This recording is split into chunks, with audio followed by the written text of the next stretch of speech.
Lima gozaba de una prosperidad muy peculiar en medio de una corrupción a simple vista. Los ricos de esa época consumían lujos importados con joyas preciosas, acicalando la ciudad. El auge guanero, bajo una mala administración, transformaba la capital.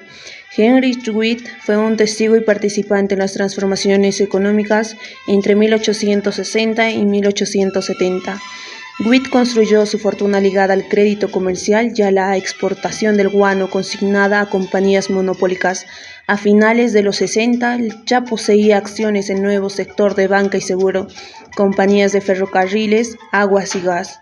Según el diario de Witt, le permitió observar la moral y el comportamiento ético de sus colegas, negociantes, políticos y funcionarios locales, el cual le fue muy útil para detectar y rastrear los rasgos personales y familias de sus clientes y socios, lo cual le resultó posible para rastrear cómo fue que los funcionarios estatales y militares formaron redes para evadir y violar las medidas legales para su propio beneficio, siendo así que estos actos minaron la eficiencia de los tres poderes del Estado, involucrando las redes de corrupción, ministros, parlamentarios, jueces y hombres de negocios, abogados que actuaban como intermediarios clave.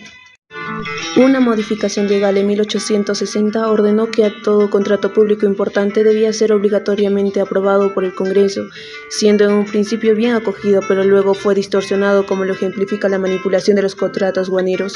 El contrato cuasimonopólico del guano, a cargo de Anthony Gibbs y Sons, fue cuestionado por su oscura extensión aprobada por el gobierno de Echenique. Las acusaciones contra Gibbs implicaron a agentes diplomáticos peruanos en Londres y París. Cuando el contrato de Gibbs llegó a su fin, se firmó un nuevo contrato para el suministro de guano a Gran Bretaña, con un grupo de capitalistas nativos que formó la Compañía Nacional. A pesar de la ley de 1860, el contrato no se remitió al Congreso, sino que fue aprobado por José Fabio Melgar, ministro de Hacienda de Castilla. Guillermo Bogardus protestó al afirmar que el contrato era ilegal y que el Congreso debía anularlo y enjuiciarlo a los nuevos contratistas. El general Miguel de San Román fue elegido presidente, el general Antonio Pezet, primer vicepresidente. San Román falleció a los 5 meses de iniciado su gobierno y Pezet asumió el mando. La mala prensa en París y Madrid en torno a los asuntos administrativos peruanos y los supuestos abusos contra extranjeros contribuyó a que se formara una opinión pública internacional adversa. José Barnechea y José Gálvez intentaron contrarrestar este problema. Solicitaron fondos del gobierno destinados a pagar a periodistas y editores de publicación en francés y español en París, para que estos escribieran a favor sobre el Perú. En 1863, una flota española arribó al Callao para presionar las demandas peninsulares ante el gobierno peruano. En abril de 1864, la flota española tomó las islas Chincha, que era la fuente más importante de la renta guanera usada como garantía de la deuda pública. Los generales Castilla y Echenique, que eran jefes de las cámaras de senadores y diputados en el Congreso, dirigieron una indignada oposición política a la Pasigua seguida por Pezet. Este movimiento logró deponer a Pezet y estableció una dictadura patriótica bajo el liderazgo del coronel Prado, esto en alianza con Chile. El Perú le declaró la guerra a España. Pezet fue acusado de tiranía, traición y robo de fondos públicos. Años más tarde, Pezet alardearía de una fortuna considerable que le había permitido construir su palacio en los balnearios de Chorrillos. El infame contrato Dreyfus. José Rufino Echenique recomendó a Nicolás de Piérola el puesto dejado por García Calderón.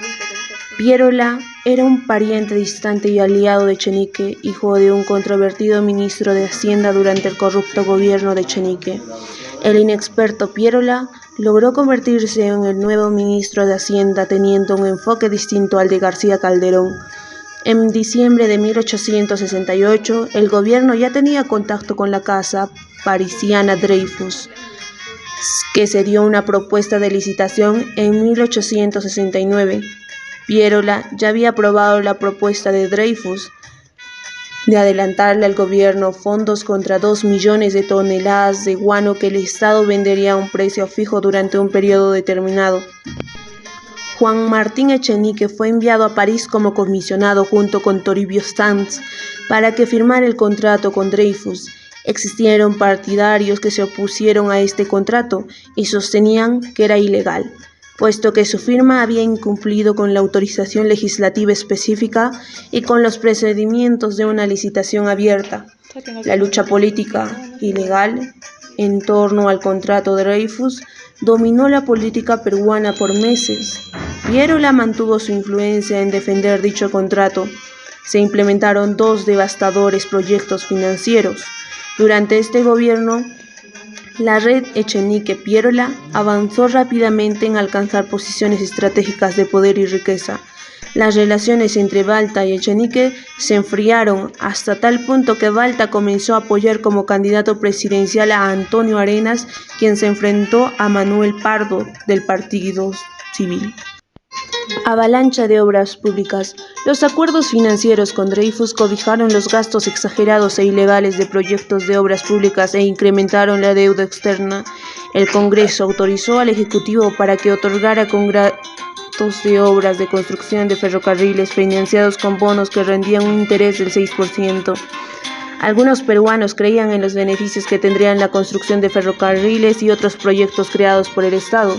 El empresario y capitalista Manuel Argumaniz Muñoz participó en la licitación oficial para la construcción de un ferrocarril trasandino que uniría Jauja con Lima, la cual contaba con el respaldo de instituciones financieras locales y extranjeras, pero se enfrentó contra Meix, quien al final obtuvo la licitación y salió favorecido, lo cual lo obtenía con sobornos de acreedores británicos. Siguiendo el ejemplo de Meix, otros negociantes locales compitieron entre sí para construir ferrocarriles a muy altos costos y así obtener elevadísimas ganancias. Meix era conocido como el hombre más generoso del Perú. Siguió asumiendo contratos para la construcción de 7 líneas que sumaban un total de 700 millas y 120 millones de soles. El futuro financiero del Perú era muy preocupante debido a sus grandes descontrolados déficit fiscal y deuda externa. La construcción de ferrocarriles sobresalió como el mayor negocio especulativo del momento, pero también otro tipo de ganancias. El Perú hacia la bancarrota. Las elecciones presidenciales la ganó Manuel Prado en 1872, siendo así que su gobierno se caracterizó en busca de una estabilidad política e institucional. Se abocó en realizar una reorganización exhaustiva del ejército. Algunos militares se opusieron a la nueva reforma que dejaba a algunos militares fuera del servicio activo e intentaron asesinar al presidente, pero obtuvieron un intento fallido. Pardo tuvo enemigos declarados como Nicolás de Piérola, quien estuvo implicado en conspiraciones armadas en contra del gobierno. Pardo se enfrentó a Dreyfus y Meix. En 1876, Mariano Ignacio Prado fue enviado a Londres para firmar con el banco Rafael y Sons y los integrantes de Peruvian Guano Company, por lo que Dreyfus se opuso y le declaró la guerra. Ignominia en la guerra. Manuel Pardo fue asesinado mientras era recibido por un destacamento militar a la entrada del Congreso por Melchor Montoya, quien utilizó su rifle para dispararle a quemarropa. Asumió la presidencia Mariano Ignacio Prado. Tenía como principal opositor a Piérola, quien estuvo detrás de la insurrección a bordo del monitor Huáscar. Desde un inicio de la guerra con Chile, la derrota de las fuerzas navales y militares peruanas estaba asegurada la superioridad de la Armada chilena. En medio de la guerra, Prado decidió abandonar el país con el pretexto de comprar armamento en el extranjero, asumiendo el mando Nicolás de Piérola por un golpe de Estado. Criticó duramente a Prado e hizo y deshizo lo que quiso con el país.